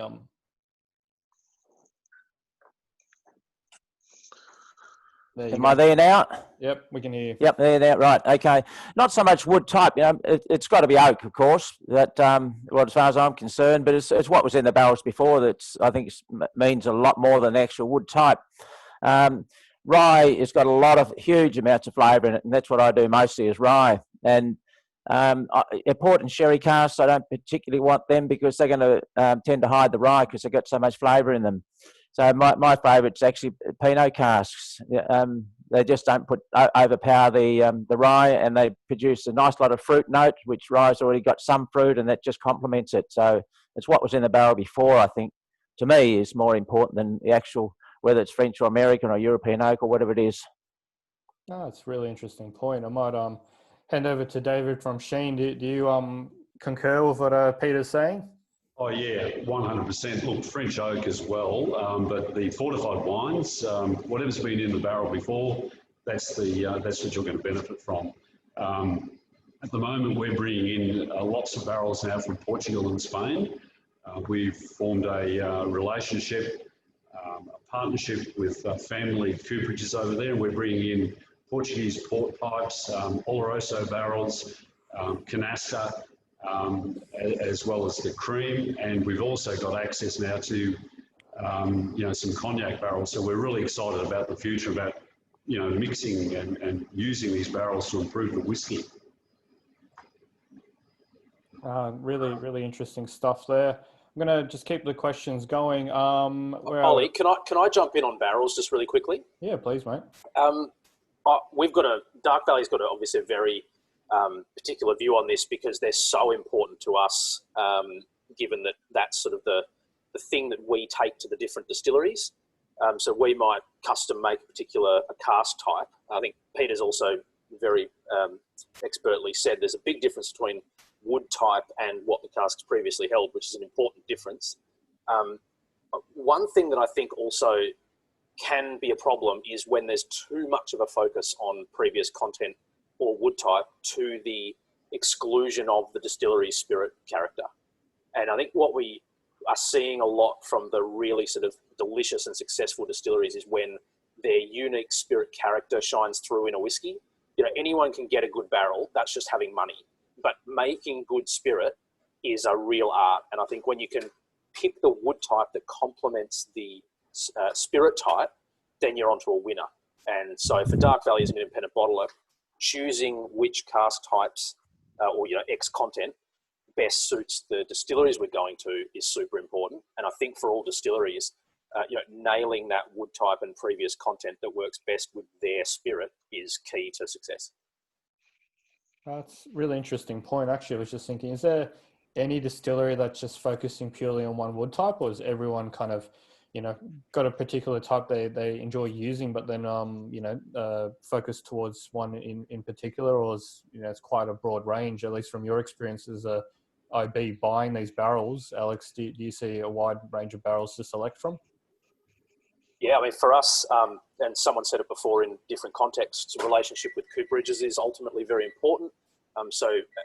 We rely on the help of those cooperages in some ways to source good wood, but we also, being an independent bottler, can experiment a little bit more probably. So we play around with rums, muskets, tokays, red wines, white wines, just to see what will happen. And when we think we've found a great distillery spirit character that we want to see how it goes with a cask, we will acquire a cask of that type and test it out, which is why you've sort of got, with our guard's whistle tonight, the robustness of the Adams distillery spirit, which I should have said, acknowledged Adams, that's the spirit source, works very well in a small format cask and with big flavours from red wine. So you get that combination of slightly meaty, umami, savoury notes plus the heavy red fruit from the wine. So you've just got to match it up correctly. But we've talked about barrel shortages to an extent. If you've got a house style, you have to use that type of style if that's what people expect from your distillery. Yeah, nice one. Might jump into some of these questions. Keep firing them through. First one to you, Heather. Hank asks, how important is climate control for the barrels? That's a good question.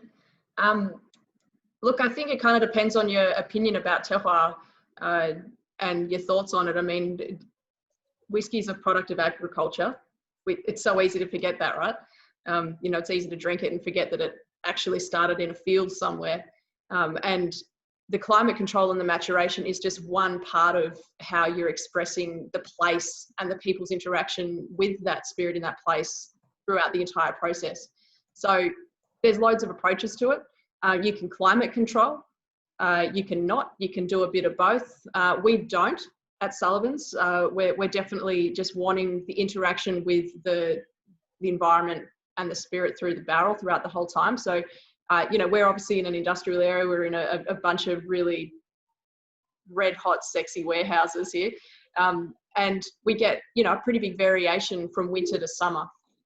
You know, different levels in the bond racking system have got different temperature areas. So we use that to work with our whiskey. If there's certain whiskies that kind of we think, you know, we need to put in a certain, you know, temperature zone for a certain time period to just kind of settle it down or whatever, or get it really working in the timber, then we'll shuffle them around as needed. But for the most part, we let it sit. Yeah, nice one.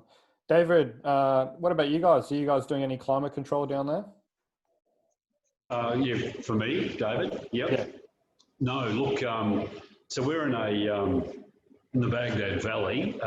The climate here, it's can be very, very cold, -7. We get snow. In summer, quite warm. Our bond stores are metal-clad buildings. We have racking, and so we can stack up to 5 high. So we're relying upon you know, just the extremes of the weather. So Tasmania is well suited in the world for whiskey. We've got the climatic conditions. We're close to the South Pole. We have high highs and low lows. And in our environment here, we just like the extremes, the very cold and the warm. So we just benefit from the environment we've got here. So there's no control. We do move barrels around a bit, but it's just a natural thing. Yeah, nice. I might question for Peter Bignell. What's your angel share? Do you guys lose quite a lot of alcohol, or is it more water from your barrels? It's still muted, mate. Let me. Oh, are they there now? Yep, go for it. Yeah. No, I had to move. My battery's nearly getting flat, so I had to rush back up in the house and put it on the charger. So I haven't got my microphone on anymore. Angel share, yeah, I get 7 or 8%. I lose. And as far as angel share, really good, interesting question. People talk about how many years, especially people who drink scotch. They talk about how many years it's been aged, and if it's only been aged 3 or 4 years, they think, no, it's not ready. It's ready when it's ready. But a number that might be very significant, and I've spoken to a few people about this, is when about 1/3 of the barrel has lost in angel share. There's a fair chance that barrel's ready to drink. Not necessarily, but there's a far, far more better chance that being ready than just saying how many years old it is. And I've seen from America even, angel share results from Buffalo Trace, I think it is, it does a lot of that sort of work. And their youngest barrels in their, I think they called it Antique Series or something like that, it's lost 30%. So that's, yes, I have how long that takes in Scotland. That could take about 10 years. Small barrels in Tassie, you lost nearly that much in 2 years. Yep. That's why our barrels are often ready. The little ones, not my personally, because I don't use them that small, can be ready in 2 years or very drinkable in 2 years, because they've lost nearly 30% of their volume. Yeah, and that hurts the bottom line as well. You want to try and make the whiskey as affordable as possible, but yeah, if it's evaporating too quickly, then not enough bottles. That evaporation is really important that it happens. You know, if you sealed your barrel up and didn't let it evaporate, you're trapping in all those highly volatile compounds that just burn your tongue and your nose. You've got to get rid of the things. And they just subtly, very slowly move out through the wood and filter it almost opposite to filtering. You're getting rid of the ones that you don't want by angel share. It's a beautiful, magical process. But another question from the audience, Peter's laptop. I think, Matt, you might be the best person to actually answer this question. Has anyone experimented with Australian native timber before? I think you guys have, right?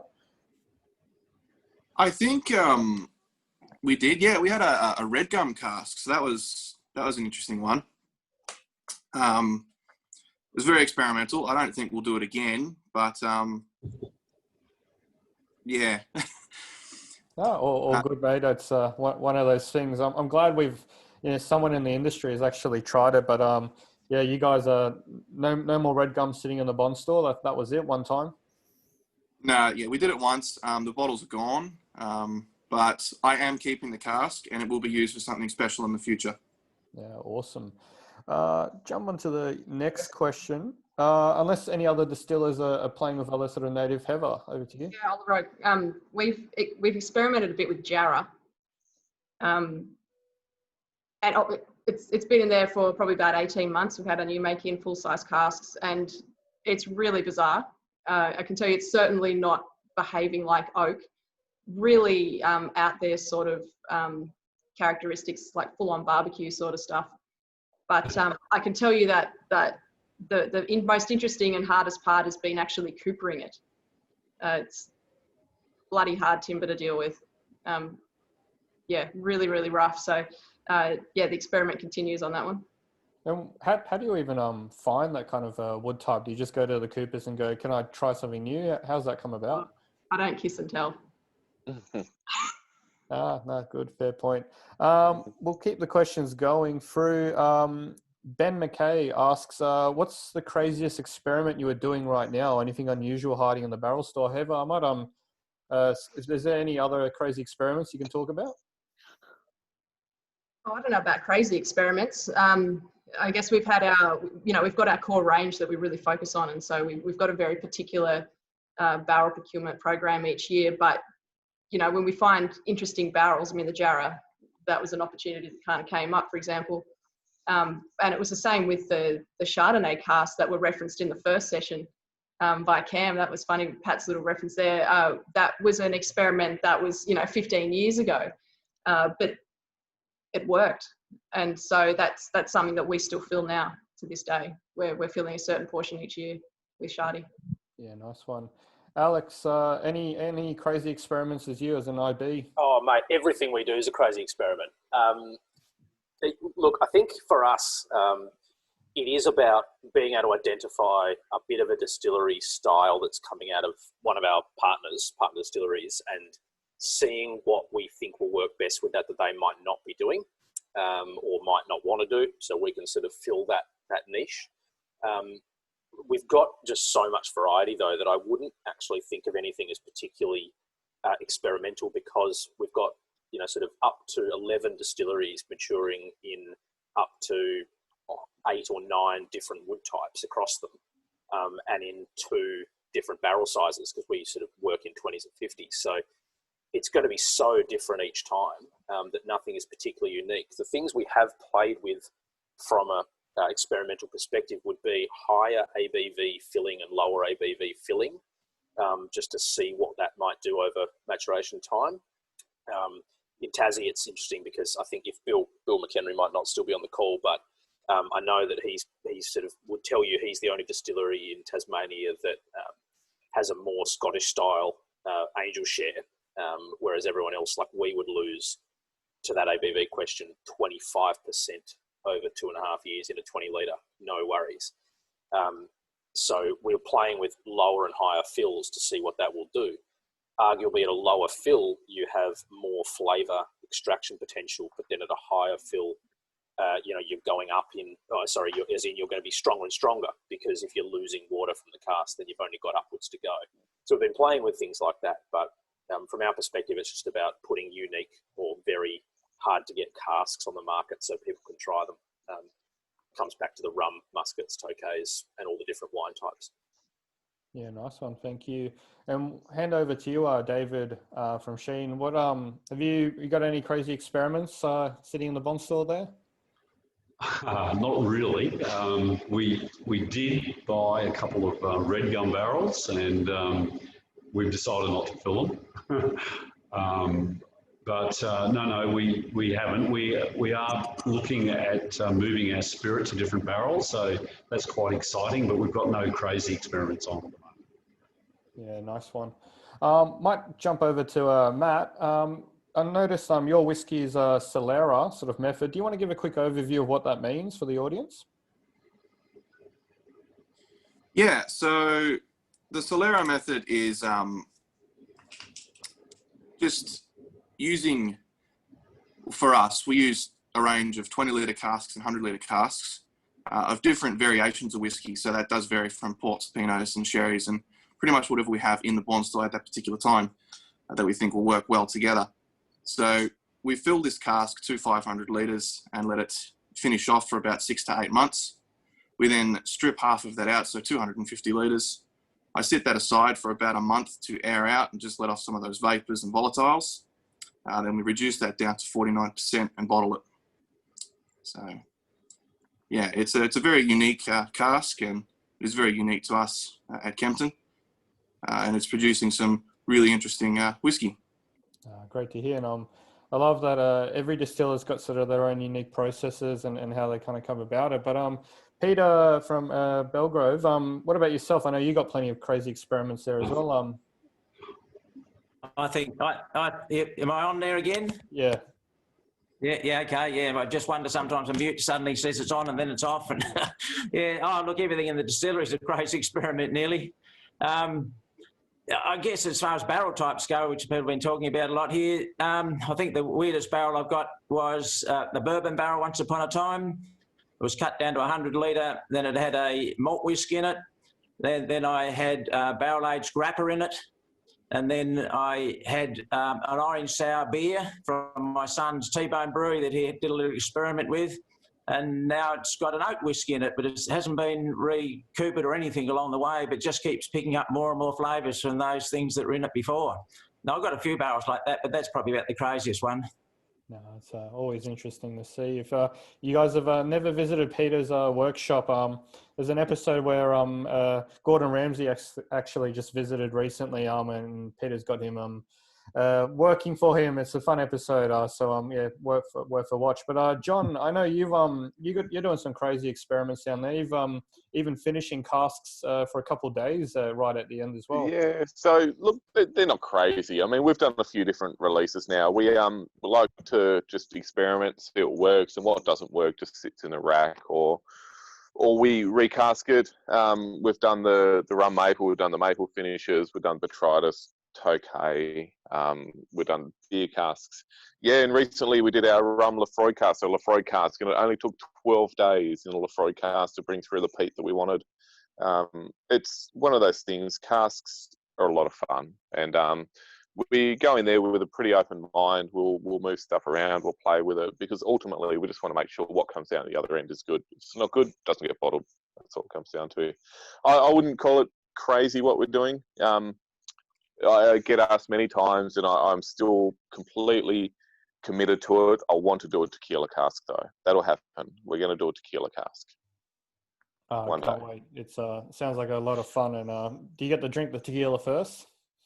I couldn't think of anything worse than drinking that tequila, because we were all young once. We all love tequila, but it is not an old man's drink anymore. We got a lot of reactions from the audience just then. A lot of head shaking, a lot of Corey's open. Yeah, no one wants the tequila. Just bring the cask on, by the sounds of it. John, I think timing-wise, I might hand it over to you to walk us through our very last whiskey, the blend for Tassie Whiskey Week. Right, of course, the blend. Yeah, right. I did almost forget about it. So the blend is a marriage of. You put me on the spot, and I don't actually remember. I don't have my notes in front of me. I think it's about 13 or 14 Tasmanian distilleries from last year. So a few years ago, there was the Tasmanian Collection, which new make was married together, distributed, matured in different bond stores and released as each distiller. Last year, we actually just got some different mature stock from distilleries, and we set up here at the distillery. We put it together here. Christy, myself, Dean Jackson, a few others. I think we sat here and we put together this whiskey, which is basically just trying to capture, the essence of Tasmanian whiskey. This is just a bunch of us distillers getting together, putting whiskey together to what we think was a really nice blended malt. People queried why we put it at the end of the run sheet for this tasting, and honestly, I don't know. I think it would have been great at the start. Probably should have been the first round we started with, just to break the palate and get people in the mood for whiskey. But there's still a few bottles available kicking around at some distillers, so hit them up if you think you want a bottle. But it's really just trying to capture the collegial approach that all of us distillers have, and put our whiskey together and make a bottling that we're all really happy with. Yeah, nice. I've been sipping on it now, but I can see Christy in the background. Christy, have you got anything to add to that one? Hang on, I've got a gallery behind me. Bagging John, we're bagging John in the background, going, John, it deserves to be at the back of the tasting, not the front. No, Shut up, John. Bill and Cam are like those two old guys in the Muppets. Yeah, no, but we've got 4 old guys in the Muppets, 2 of them female. The blend was really... Which one's Miss Piggy? The blend was really a snapshot of where Tasmania was last year. It's not supposed to be the best or the most outstanding whiskey. It's just to give everyone an idea of where the industry is at that point in time, and then where it's heading to into the future. So I think it's a really great thing that we can look at into the future, and it's great that you guys all get to sample it this year, and that we kept a few bottles behind so that we could have things like this event where you get to try it. And you know, coming into the future when we do more bottlings of that and more blendings of that, it'll be really great to see the progression. And you know, there'll be more distilleries now that there's, you know, there's 57 distilleries in Tasmania at the moment, so there'll be more distilleries involved. And you know, it's great to really showcase what we can do on this amazing island. So why did I present it, Christy, if you were on the stream and you had all that lined up ready to go? I get thrown into the deep end to present this whiskey when I'm in no state. John, you didn't have to drink all 13 whiskies before this one. I thought that was the plan, to like just pre-game, get them all out of the way so that I could relax. We've all met John. He did have to. We know it. He's not going to get beat. I'm surprised if we actually wedged a couple in between the 13. I reckon there's probably been about 18, and some of them were quite large. It's beautiful stuff in the blend. I'm just nosing it now. It's like you said, Christy, a wonderful snapshot of the industry. Can't wait for next year's one. But we've got a few minutes left. I might just go around the room quickly to each of the distillers and just I'm going to ask the question now, so you have a couple minutes to think about it. John, I might let you go last so you have a bit more time to think about it. But just in a couple words, tell us, probably tell the audience what's coming up next from your distillery. What can we, as the audience, look forward to? Who can go first? David, how about you go first, mate? Yeah, sure. Look, yeah, exciting. We have decanted a lot of our smaller barrels now, and we're now putting them into larger barrels. So we're actually going to look at the relationship between what we've got and the different barrels to get a good blend and a good flavour profile. So in the next year, we'll be working on that. So we're really excited about those prospects. Yeah, awesome. Can't wait for some of those new releases. Might hand over to Peter Bignell. What's coming up next, mate, for you? Yeah, well, the Oat Whiskey that you just had tonight, that came out a couple of weeks ago. Just this next week coming up, I'm releasing a peated rye, which is pretty rare. The last one, the peated rye I had, actually scored 96.5 with Jim Murray, best whiskey in the Southern Hemisphere. This is the next batch of that, which I think is every bit as good, maybe even better. And then hopefully next weekend, if our labels arrive, I've got an independent bottling company now called Remnant Whiskey Company. And we've got a blend of 12 different barrels from 300 odd barrels that we bought. It's not just my business, but I'm doing a lot of the work with it, and that should be released next weekend. So that is a single malt. We got to try it last week at another virtual tasting, Peter. It's such an easy drinking blend. Congratulations on that one. I'm very much encourage everyone to give it a try when you get a chance. Yeah, hopefully our labels are here next week and she'll be out by next weekend. No worries. What's the inspiration for the label there? I think it's a Tassie Devil, right? Yeah, it's a devil. It was a devil. He's a bit beaten up too. All right, we'll you'll have to work it out yourself. I'm not allowed to say where it came from. The actual whiskey. Very cool. Who else we got? Matt, what's coming up from Old Kempton that we can look forward to? Yeah, so I've been working on a little bit of an interesting one. Hopefully by the beginning of next year, we'll be releasing a whiskey liqueur. So that's something I'm very proud of, and is quite very nice actually. But for our next Whiskey Club release, we'll be releasing our first oval cask that has been aging in Dysart House. So that's just over 4 years old, and it's quite rich and quite very nice. Nice. And is that a whiskey as well? Yes. Yeah. Nice. What's ABV? Do you have any of the specs yet, or still finishing up? The whiskey liqueur is going to be 36% ABV, and the oval cask will be 60%. Nice. So and for those at home, what does oval cask actually mean? that was an experimental cask from Seppeltsfield. So I think the theory behind it is that it'll produce a different type of surface area, but not exactly sure right now. All right, keen. We'll definitely keep our eyes out for that one. Thank you for that. Alex, what about you guys? What's next on the horizon? Yeah, look, we can reveal. We've got a few exciting projects for 2021 planned, which are a little bit of a departure from what you've seen so far from Dark Valley. But in the immediate future, we're launching our. We're sad to not be able to do the last day of Tas Whisky Week this year, which is usually when we put our event in. So we are launching our Tas Whisky Week release. It's if anyone liked tonight's Dark Valley, it'll be one to get. It's different in flavour profile. It's, if anyone remembers sort of Big M chocolate milk, or it's basically just alcoholic chocolate milk with a better mouthfeel, but it's a Shiraz cask. So speaking of experimentation as well, we recoopered. We got our lovely coopers to recooper a Shiraz cask down to a 20-litre format. And this one's actually extra special because we didn't plan this as such. But this was distilled. I rang, it's an Adams Spirit. I rang Adam Pinkard at about midnight or something on a particular day because my friend had just announced he'd had a baby to me over message. And I was like, oh, can we fill a cask for my friend's new daughter? So this is the birthday cask, but it won't be called that when it comes out. Just watch out on the Dark Valley socials for what it's going to be called, but it's a ex-Shiraz Adams Spirit, and it just drinks like amazing chocolate milk. Yeah, awesome. Congrats to your friend's child as well. Just to clarify, you guys only bottle new make from Tassie Distilleries, right? Correct, yeah. So we only bottle from the distilleries we have a direct relationship with, and we only want to have a direct relationship with the guys in Tassie.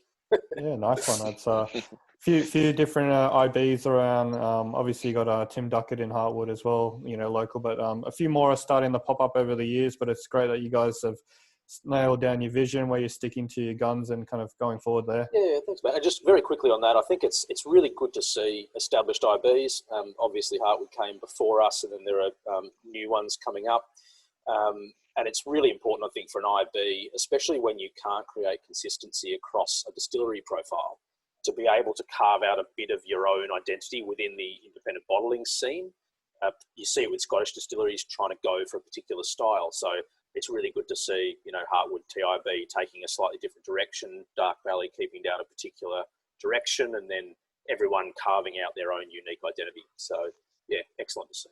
Yeah, nice one. Over to you, Heather. What's coming up for Sullivan's Cove? I got a few American oak casks in the rafters waiting. Working on a double cask to get you all some DC for Chrissy. Awesome, can't wait. I've got one bottle left over. I was lucky to those carts sell out so quickly for you guys. It's amazing, right? It's ridiculous. No, it's great to hear, but can't wait for more DC at the end of the year. John, over to you. What's coming up next for you, mate? I don't know. We're just concentrating on our signature American Oak X bourbon. We have some stuff in the rack. We have quite a bit. We sampled a cask tonight that was pretty different and got a good response. So we're just gonna keep doing what we're doing. We're just gonna, keep making whiskey. No worries. We've got a virtual tasting coming up. Just those sort of things. We're just doing what we do all the time. Good to hear. And for those who haven't seen, Hobart's signature batch one is out the door. It is such an easy tasting. Like, to me, I don't know. It's one of my favorites, the most recent one. So jump on but there's a few comments coming in. I think we might hand it back to Christy there for a quick wrap up and thank you. But there's another distiller who's just walked into the building too, if we want to say hi. Where's Robbie? I can see Robbie. Where is he? How you doing, everyone? Hey. Oh. I've just scored Camo just ordered a Derwent Distillery 3rd release, and it's been hand delivered by the distiller himself. Ah, very good. I'll be stepping in there. Can we ask John not to put his face so close to the screen? I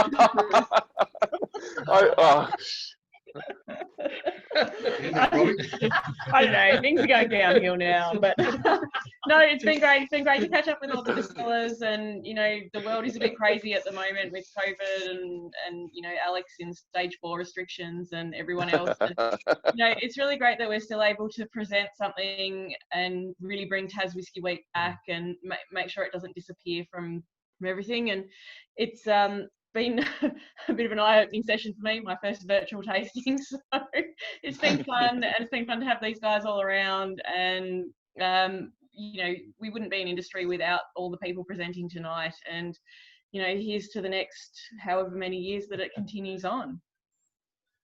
Thank you very much, everyone. But just a quick round of thank you. So Heather from Sullivan's Cove, John from Hobart Distillery, Matt from Old Kempton, David from Sheen, Peter Bignell from Belgrove, and Alex from Dark Valley. Your booklets that everyone got in your kits include prices, ABVs, all the sort of technical questions, but also websites. Visit those distilleries, support local, buy local. Buy those whiskies that you enjoyed tonight. Jump on their websites. I'm sure they've got a few other releases. So support Tassie. Hey, thank you so much. My name's been Oliver Maruda. I'm one of the co-founders from the Whisky List, and it's been an absolute pleasure sort of co-hosting tonight and going through these 12 different distilleries. We also had Bill Lark from Lark, Jane and Mark from Overeen, Chris from Launceston, Cam from Spring Bay, Christy, as you just saw, from Killara, and Bill from McHenry as well. So it's been a wonderful evening. I think Bill made a remark right at the beginning. It's probably the most number of distillers on any virtual tasting in Australia ever before. So records constantly being set down here in Tassie. So congratulations to all the distillers. Thank you so much for another wonderful event. We will be putting up a recording of this if anyone wants to watch it again later on. It'll be on YouTube and Facebook as well. And apologies for the technical difficulties, but we got there in the end. Have a wonderful evening. Stay safe, everyone. Take it easy, and we'll see you at the hopefully in person for the next Tassie Whiskey Week. Thank you, Oliver, for hosting tonight. You've done a top job as usual. So I really appreciate you coming on board and doing this for us. Cheers, guys. Thank you. Yeah, to all our friends, stay safe. Thanks, everyone. Stay safe. Yes. Thanks, everyone. Great evening. We really enjoyed it. Yeah, thanks. I wish I was down at Cam's house. Thank you. I heard Cam's house is the after party. Are we kicking on to Cam's or not? Yeah, Cam went to Corey's. Yeah, I'm not allowed. I'm not legally allowed, but you're all welcome. You're always welcome. 1.5. So now until curfew here. See you guys. Thanks a lot. Bye. See you, everyone.